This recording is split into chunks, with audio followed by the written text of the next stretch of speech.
My assignment was to just supervise and check over things, but uh, I really didn't get called on that much. Uh, mainly, Jay Jay was much more interested in my coming down and playing golf. And we would have a north-south golf tournament, and we would go down. I'd go down with some of my gang from up here, and one year we'd play down there, and then I'd have them come up here to Pebble Beach, and we'd have a tournament up here the next year. But it was more social play. It wasn't production. Did you do any kind of drawing or? No, again, not until 1970 when he wanted me to come back, and then I did work with him from 70 till 1985 when Bill Scott died. He closed the studio, but then later there was a demand for cells, and we had washed all the cells off, all the pictures off our cells, and reused them, so there weren't a lot of cells around. But so he asked me to create a series of cells for this market, in which I did that. That was during the 70s, or was that after? That was in the 80s.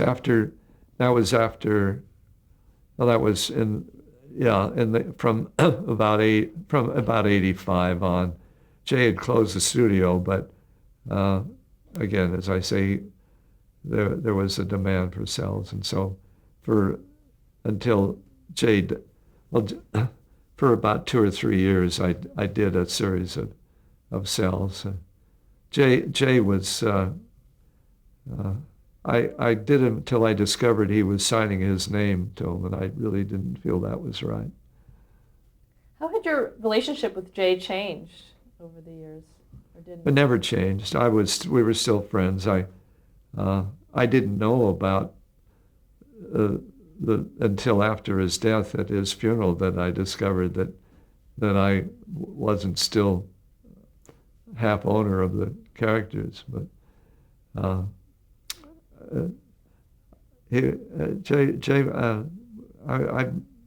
I think he rationalized that he had gone ahead and done it, and that I had just been kind of around. So I think he probably rationalized that it was okay for him to not include me in the whole process.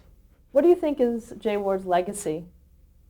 Well, I think he was the man who made it all happen. I found that without a Jay Ward in my life, nothing gets sold. And I think Jay was a marvelous salesman, and as I say, I think that if it hadn't been for Jay, I don't think any of this all would have come about. What made him such a good salesman?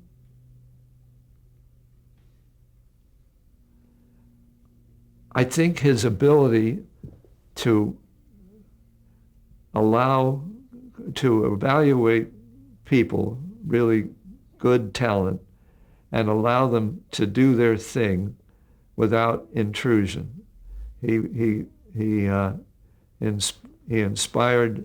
He set up a studio where he wasn't telling people what to do. He was giving them the freedom to do what they did best.